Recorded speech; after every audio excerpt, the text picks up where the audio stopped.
ರಾಯಚೂರಿನಲ್ಲಿ ರಾಜ್ಯ ಅಂಗನವಾಡಿ ನೌಕರರ ಸಂಘ ಸಿಐಟಿಯು ವತಿಯಿಂದ ವಿವಿಧ ಬೇಡಿಕೆಗಳನ್ನು ಈಡೇರಿಸುವಂತೆ ಆಗ್ರಹಿಸಿ ಪ್ರತಿಭಟನೆ ನಡೆಸಲಾಗಿದೆ.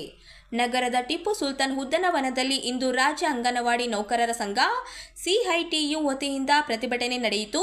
ಸಮಗ್ರ ಶಿಶು ಅಭಿವೃದ್ಧಿ ಯೋಜನೆಗೆ 50 ವರ್ಷಗಳು ಪೂರೈಸಿದ ಹಿನ್ನೆಲೆಯಲ್ಲಿ ಅಂಗನವಾಡಿ ಕಾರ್ಯಕರ್ತೆಯರು ಮತ್ತು ಸಹಾಯಕಿಯರು ಸರ್ಕಾರದ ಗಮನ ಸೆಳೆಯಲು ಧರಣಿ ನಡೆಸಿದರು.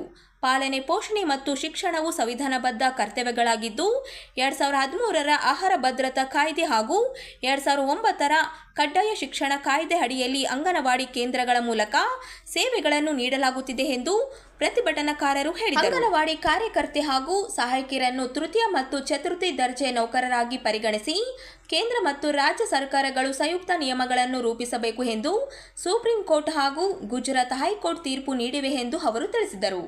ಇನ್ನು ಕೆಲ ನೀತಿಗಳ ಕಾರಣದಿಂದ ಅಂಗನವಾಡಿ ಕೇಂದ್ರಗಳಲ್ಲಿ ಮಕ್ಕಳ ಸಂಖ್ಯೆಯ ಮೇಲೆ ಪರಿಣಾಮ ಬೀರುತ್ತಿದೆ ಎಂದು ಸಂಘದ ಸದಸ್ಯರು ಆತಂಕ ವ್ಯಕ್ತಪಡಿಸಿದರು. ಸರ್ಕಾರ ಕೂಡಲೇ ಸಮಸ್ಯೆಗಳನ್ನು ಪರಿಹರಿಸಿ ನೌಕರರ ಬೇಡಿಕೆಗಳನ್ನು ಈಡೇರಿಸಬೇಕೆಂದು ಆಗ್ರಹಿಸಿದರು. ಬೇಡಿಕೆಗಳನ್ನು ಈಡೇರಿಸದಿದ್ದರೆ ಮುಂದಿನ ದಿನಗಳಲ್ಲಿ ಹೋರಾಟವನ್ನು ಮತ್ತಷ್ಟು ತೀವ್ರಗೊಳಿಸುವುದಾಗಿ ಸಂಘದ ಪದಾಧಿಕಾರಿಗಳು ಎಚ್ಚರಿಕೆ ನೀಡಿದ್ದಾರೆ.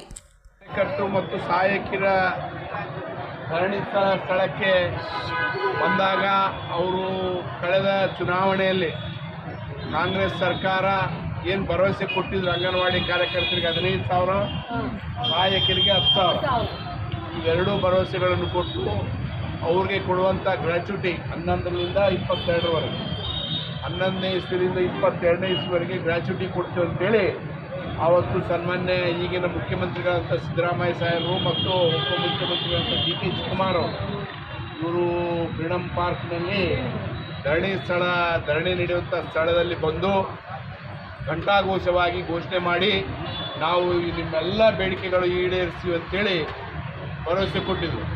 ಅವತ್ತು ಭರವಸೆ ಕೊಟ್ಟೆ ನೀವು ಏನು ಭರವಸೆ ಕೊಟ್ಟಿದ್ರಿ ಚುನಾವಣೆ ಸಂದರ್ಭದಲ್ಲಿ ಅದನ್ನು ಈಡೇರಿಸುವಂಥ ಕೆಲಸ ಆಗಬೇಕು. ಇಲ್ಲಾಂದರೆ ಮುಂದಿನ ದಿನದಲ್ಲಿ ನಾವಿವತ್ತು ಶಾಸಕರುಗಳಿಗೆ ನಮ್ಮಲ್ಲಿ ಬರ್ತಕ್ಕಂಥ ರಾಯಚೂರು ಜಿಲ್ಲೆಯಲ್ಲಿ ಬರ್ತಕ್ಕಂಥ ಶಾಸಕರಂದರೆ ನಮ್ಮ ನಗರ ಶಾಸಕರಾಗಿರ್ತಕ್ಕಂಥ ಡಾಕ್ಟರ್ ಶಿವರಾಜ್ ಪಾಟೀಲ್ ಅವರಿಗೂ ಮತ್ತು ಗ್ರಾಮೀಣ ಶಾಸಕರಾಗಿರ್ತಕ್ಕಂಥ ದದ್ದಲ್ ಅವರು ಕೂಡ ನಾವು ಬಸವಗೌಡ ದದ್ದಲ್ ಅವ್ರಿಗೂ ಕೂಡ ನಾವು ಇವತ್ತು ಮನವಿ ಪತ್ರ ಕೊಡ್ತೀವಿ. ಅವರು ನಾಳೆ ನಡೀತಕ್ಕಂಥ ಅಧಿವೇಶನದಲ್ಲಿ ಅವರು ನಮ್ಮ ಪರವಾಗಿ ಮಾತಾಡಿ ನಮ್ಮ ಬಜೆಟ್ ಬಗ್ಗೆ ಮಾತಾಡಬೇಕು ಮತ್ತು ನಮ್ಮ ಉಳಿದಂಥ ಸಮಸ್ಯೆಗಳ ಬಗ್ಗೆ ಮಾತಾಡಬೇಕು. ಮತ್ತು ಇದಕ್ಕಿಂತ ಪೂರ್ವವಾಗಿ ಅಂಗನವಾಡಿ ಕೇಂದ್ರಗಳು LKG UKG ಮಾಡಬೇಕಂತ ನಾವು ಹೋದ ವರ್ಷದಿಂದ ನಾವು ಹೋರಾಟ ಮಾಡ್ತಾನೆ ಇದ್ದೀವಿ. ಆ LKG UKG ಬಗ್ಗೆ ಕೂಡ ಸ್ವಲ್ಪ ಕೂಡ ಏನು ಚಕ್ಕಾರ ಎತ್ತಿಲ್ಲ ಆ ಬಜೆಟ್ನಲ್ಲಿ. ಹಾಗಾಗಿ ನಮಗೆ LKG UKG ಎಲ್ಲ ಅಂಗನವಾಡಿ ಕೇಂದ್ರಗಳು ಪ್ರಾರಂಭಿಸಬೇಕು. ಮತ್ತು ನಮ್ಮ ಕನಿಷ್ಠ ವೇತನ, ಯಾಕಂದರೆ ನಾವು FRS ಮಾಡ್ತಾ ಇದ್ದೀವಿ, ಕೇಂದ್ರ ಸರ್ಕಾರದ ಕೇಂದ್ರ ಬಜೆಟ್ನಲ್ಲಿ ನಮ್ಗೆ ಕೊಟ್ಟಿರುವಂಥ ಭರವಸೆ ಕೊಟ್ಟು ಭರವಸೆ ಕೊಟ್ಟಿದ್ರು. ಆದರೂ ಕೂಡ ಅಲ್ಲಿ ಕೂಡ ನಮಗೊಂದು ನಯ ಪೈಸೆ ಕೂಡ ಗೌರವಧನ ಹೆಚ್ಚಿಗೆ ಮಾಡಿಲ್ಲ. ಈಗ ಮತ್ತೆ ರಾಜ್ಯ ಬಜೆಟ್ನಲ್ಲಿ ಕೂಡ ನಮಗೇನು ಅನುದಾನ ಕೊಟ್ಟಿಲ್ಲ. ಹಾಗಾಗಿ ನಾವು ಇವತ್ತು MLAಗಳಿಗೆ ನಾವು ಇವತ್ತು ಲೆಟರ್ ಕೊಟ್ಟು ನಮ್ಮ ಪರವಾಗಿ ಧ್ವನಿ ಎತ್ತಬೇಕು ಅಸೆಂಬ್ಲಿಯಲ್ಲಿ ಅಂತಂದು ನಾವು ಇವತ್ತು ಮನವಿ ಪತ್ರ ಕೊಡ್ತಾ ಇದ್ದೀವಿ. ನಮಗೆ ಅಂಗನವಾಡಿ ಸೌಲಭ್ಯಗಳು ಸರಿಯಾಗಿ ಸಿಗ್ತಿಲ್ಲ. ಯಾಕಂದರೆ ನಮಗೆ ಕನಿಷ್ಠ ವೇತನ ಇಲ್ಲ, ಕೆಲಸ ನೋಡಿದ್ರೆ ಜಾಸ್ತಿ ಆಗಿದೆ. ಆಮೇಲೆ ಪೋಷಣೆ ಟ್ರ್ಯಾಕರ್ ಕೆಲಸನೂ ಜಾಸ್ತಿ ಇದೆ. ನಮಗೆ ಸೆಂಟ್ರಲ್ ಗೌರ್ಮೆಂಟಿಂದ ನಮ್ಗೆ ಏನೇ ಪೇಮೆಂಟ್ ಜಾಸ್ತಿ ಮಾಡಿಲ್ಲ. ರಾಜ್ಯ ಸರ್ಕಾರದಿಂದ ಇಲ್ಲ, ನಮಗೆ ಕೆಲಸ ಜಾಸ್ತಿ ಆಗಿದೆ. ಮತ್ತು ಅದೇ ರೀತಿಯಾಗಿ ಬೇರೆ ಇತರೆ ಇಲಾಖೆಯ ಕೆಲಸಗಳು ನಮಗೆ ಜಾಸ್ತಿ ಆಗಿದೆ. DLO ಆಗಿರಲಿ, ಸರ್ವೆ ಆಗಲಿ, ಅದು ಇದು ಜಾಸ್ತಿ ಕೆಲಸಗಳಿವೆ. ನಮಗೆ ಶಾಲಾ ಪೂರ್ವ ಶಿಕ್ಷಣ ನಡೆಸಲು ಕೇಂದ್ರದಲ್ಲಿ ಆಗುತ್ತಿಲ್ಲ. ಅದೇ ರೀತಿಯಾಗಿ LKG UKG ಶಾಲೆಗಳು ನಮ್ಮ ಕೇಂದ್ರದಲ್ಲಿ ಆದರೆ ನಮಗೆ ಮಕ್ಕಳ ಸಂಖ್ಯೆನೂ ಜಾಸ್ತಿ ಆಗುತ್ತದೆ. ಈಗ ಪ್ರೈವೇಟ್ ಶಾಲೆ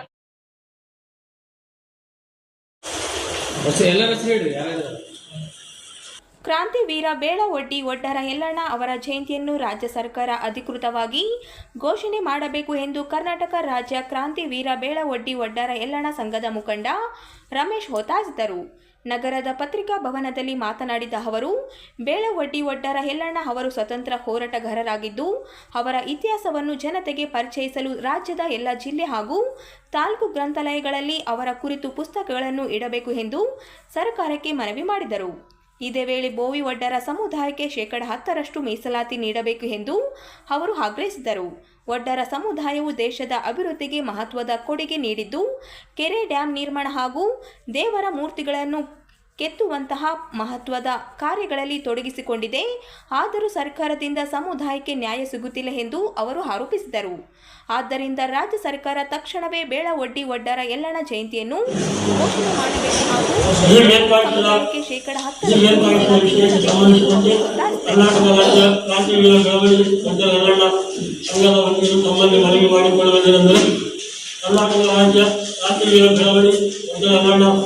10 ನಾವು ಸ್ವಾತಂತ್ರ್ಯ ಹೋರಾಟಗಾರರಾಯಿತು. ಇವರ ಪ್ರತಿ ಜಿಲ್ಲೆಗಳಲ್ಲಿ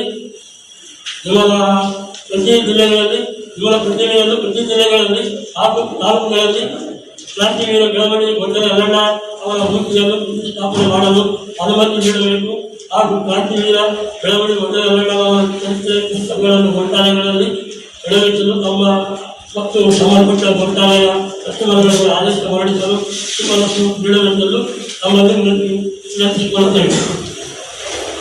ಆದರೆ ನಾವು ಗುಡಿಗಳನ್ನು ಕಟ್ಟಿದವರು ಒಡ್ಡರು, ಕೆರೆಯನ್ನು ಕಟ್ಟಿದವರು ಒಡ್ಡರು, ಡ್ಯಾಮ್ಗಳನ್ನು ಕಟ್ಟಿದವರು ಒಡ್ಡರು, ದೇವರ ಶಿಲ್ಪಿ ಮೂರ್ತಿಗಳನ್ನು ಕೆತ್ತಿದವರು ಒಡ್ಡರು. ಈ ಎಲ್ಲ ಕೆಲಸಗಳನ್ನು ಮಾಡಿದವರು ನಾವು. ಆದರೆ ಸರ್ಕಾರವು ನಮಗೆ ಅನ್ಯಾಯ ಮಾಡುತ್ತದೆ. ನಮ್ಮ ಸಮುದಾಯಕ್ಕೆ ಶೇಕಡಾ 10% ಮೀಸಲಾತಿ ನೀಡಬೇಕೆಂದು ಈ ಮೂಲಕ ನಮ್ಮನ್ನು ವಿನಯಪೂರ್ವಕವಾಗಿ ಕೇಳಿಕೊಳ್ಳುತ್ತೇವೆ.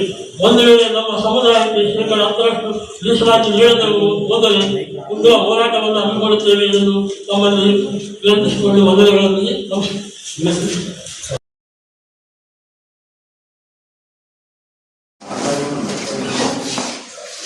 ಸಚಿವರಾದ ಶಿವನಗೌಡ ನಾಯ್ಕ ಅವರ ವಿರುದ್ಧ ದಾಖಲಿಸಿರುವ ಕ್ರಿಮಿನಲ್ ಪ್ರಕರಣವನ್ನು ತಕ್ಷಣವೇ ಹಿಂಪಡೆಯಬೇಕು ಎಂದು ಒಳ ಮೀಸಲಾತಿ ಜಾರಿ ಹೋರಾಟ ಸಮಿತಿ ಮುಖಂಡ ಎಸ್ ಮಾರಪ್ಪ ವಕೀಲ ಒತ್ತಾಯಿಸಿದರು. ನಗರದಲ್ಲಿ ಸುದ್ದಿಗಾರರೊಂದಿಗೆ ಮಾತನಾಡಿದ ಅವರು, ಚಿತ್ರದುರ್ಗದಲ್ಲಿ ನಡೆದ ಪರಿಶಿಷ್ಟ ಜಾತಿ ಮತ್ತು ಪರಿಶಿಷ್ಟ ಪಂಗಡದ ಜನಾಂದೋಲನ ಸಭೆಯಲ್ಲಿ ಸಮಾಜ ಕಲ್ಯಾಣ ಸಚಿವ ಎಚ್.ಸಿ. ಮಹದೇವಪ್ಪ ಅವರ ಕುರಿತು ನೀಡಿದ ಹೇಳಿಕೆಯನ್ನು ಆಧರಿಸಿ ಚೆಲುವಾದಿ ಮಹಾಸಭಾ ದೂರು ದಾಖಲಿಸಿರುವುದು ಸತ್ಯಕ್ಕೆ ವಿರುದ್ಧವಾಗಿದೆ ಎಂದು ಹೇಳಿದರು. ಸಚಿವ ಶಿವನಗೌಡ ನಾಯ್ಕ ಅವರು ಸಮಾಜಕ್ಕೆ ಆಗುತ್ತಿರುವ ಅನ್ಯಾಯದ ಬಗ್ಗೆ ಆಕ್ರೋಶ ವ್ಯಕ್ತಪಡಿಸಿದ್ದಾರೆಯೇ ಹೊರತು ಉದ್ದೇಶಪೂರ್ವಕವಾಗಿ ಯಾರನ್ನು ಪ್ರಚೋದಿಸುವ ರೀತಿಯ ಹೇಳಿಕೆ ನೀಡಿಲ್ಲ ಎಂದು ಸ್ಪಷ್ಟಪಡಿಸಿದರು. ಪರಿಶಿಷ್ಟ ಜಾತಿ ಮತ್ತು ಪರಿಶಿಷ್ಟ ಪಂಗಡ ಸಮುದಾಯಗಳ ಹಕ್ಕುಗಳನ್ನು ಸಮರ್ಪಕವಾಗಿ ರಕ್ಷಿಸಿದ ಹಿನ್ನೆಲೆಯಲ್ಲಿ ಸಮಾಜ ಕಲ್ಯಾಣ ಸಚಿವ ಎಚ್.ಸಿ. ಮಹದೇವಪ್ಪ ಅವರನ್ನು ಕೂಡಲೇ ಸಚಿವ ಸ್ಥಾನದಿಂದ ವಜಾಗೊಳಿಸಬೇಕು ಎಂದು ಅವರು ಆಗ್ರಹಿಸಿದರು. ಈ ವಿಚಾರದಲ್ಲಿ ಮಾಜಿ ಸಂಸದ ಹಾಗೂ ಶಾಸಕ ವಿ.ಎಸ್. ಉಗ್ರಪ್ಪ ಕೂಡ ಒಂದು ವಿಡಿಯೋದಲ್ಲಿ ತಮ್ಮ ಅಭಿಪ್ರಾಯ ವ್ಯಕ್ತಪಡಿಸಿದ್ದು, ಪರಿಶಿಷ್ಟ ಜಾತಿ ಸಮುದಾಯದ ಕೆಲ ಅಲೆಮಾರಿ ಗುಂಪುಗಳಲ್ಲೂ ಸಹ ಸಚಿವ ಮಹದೇವಪ್ಪ ಅವರ ವಿರುದ್ಧ ಆಕ್ರೋಶ ವ್ಯಕ್ತಪಡಿಸಿದ್ದಾರೆ ಎಂದು ಹೇಳಿದರು. ಸರ್ಕಾರ ಈ ವಿಚಾರವನ್ನು ಗಂಭೀರವಾಗಿ ಪರಿಗಣಿಸಿ ಸಮಾಜದ ಶಾಂತಿ ಕಾಪಾಡುವ ನಿಟ್ಟಿನಲ್ಲಿ ಸೂಕ್ತ ಕ್ರಮ ಕೈಗೊಳ್ಳಬೇಕು ಎಂದು ಮಾರಪ್ಪ ವಕೀಲ ಮನವಿ ಮಾಡಿದರು.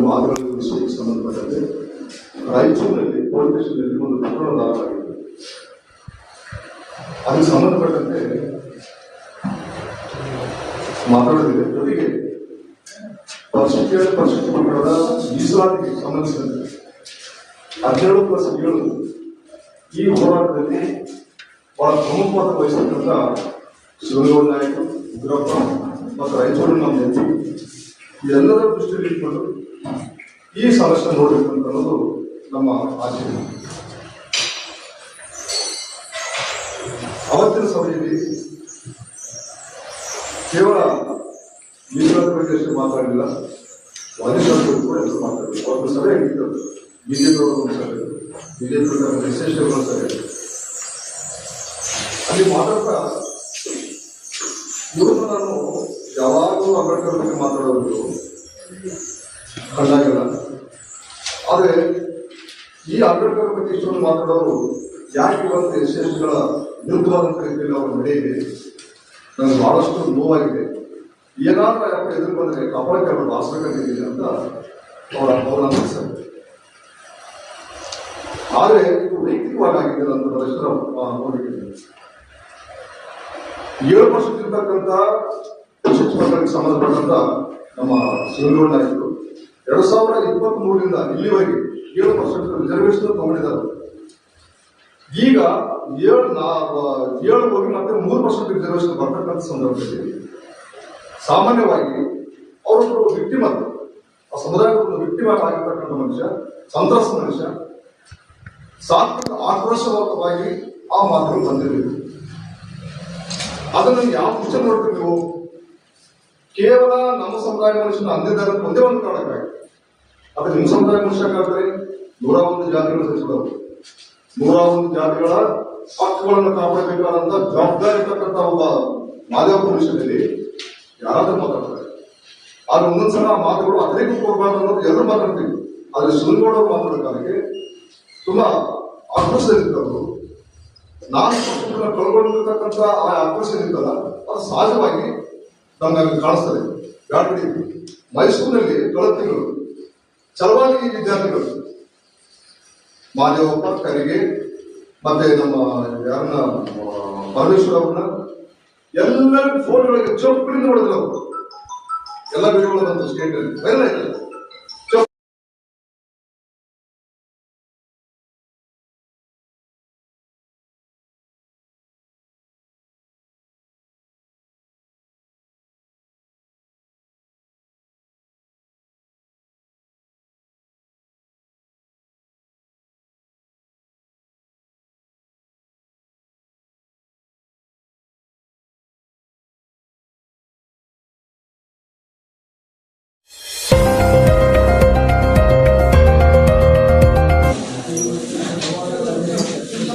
ಮಡಿವಾಳ ಸಮುದಾಯವನ್ನು ಪರಿಶಿಷ್ಟ ಜಾತಿ ಪಟ್ಟಿಗೆ ಸೇರಿಸಬೇಕು ಎಂಬ ಬೇಡಿಕೆಯನ್ನು ಮುಂದಿಟ್ಟುಕೊಂಡು ಮಾರ್ಚ್ 16ರಂದು ಬೆಂಗಳೂರಿನ ಫ್ರೀಡಂ ಪಾರ್ಕ್ನಲ್ಲಿ ಅಹೋರಾತ್ರಿ ಪ್ರತಿಭಟನೆ ನಡೆಸಲು ಮಡಿವಾಳ ಸಮಾಜ ನಿರ್ಧರಿಸಿದೆ.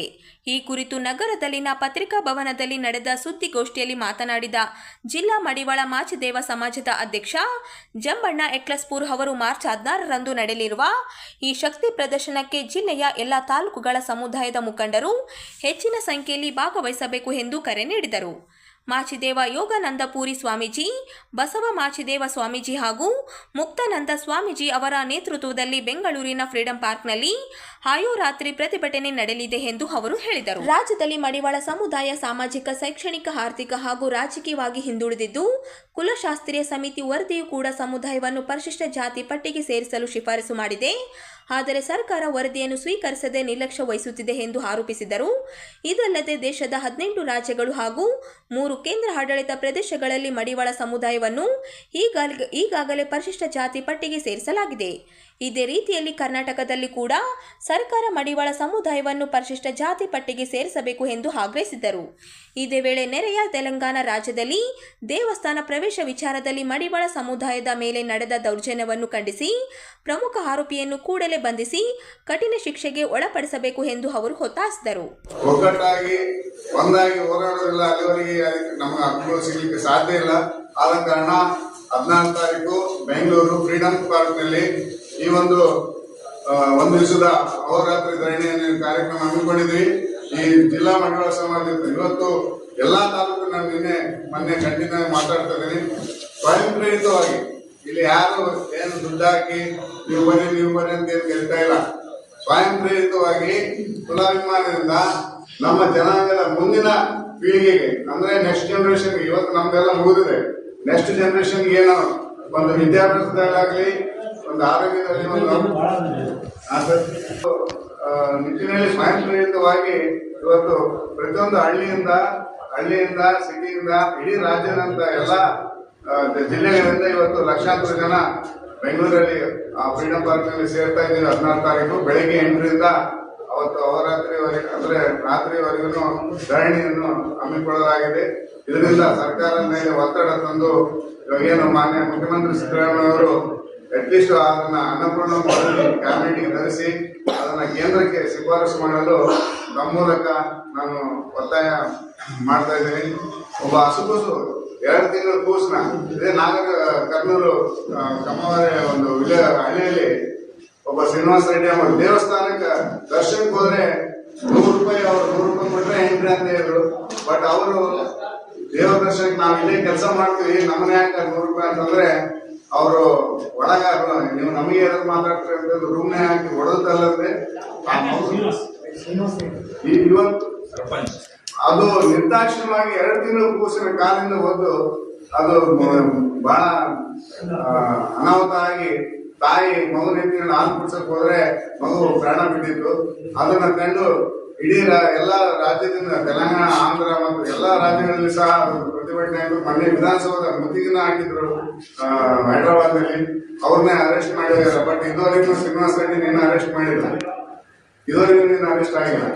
ಇಂಥ ಒಂದು ಘಟನೆಗಳು, ಅದಕ್ಕೆ ಧ್ವನಿ ಇಲ್ಲದ ಒಂದು ಸಮಾಜಗಳಿಗೆ ಒಂದು ಸಂವಿಧಾನಬದ್ಧವಾಗಿ ಹಕ್ಕುಗಳನ್ನು ಮತ್ತು ಕಾನೂನು ರೂಪಿಸಬೇಕು ನಮಗೂ ಸಹ ಅಂತ ನಾನು ಹೇಳಿಕ್ಕೆ ಇಚ್ಛಪಡ್ತೀನಿ.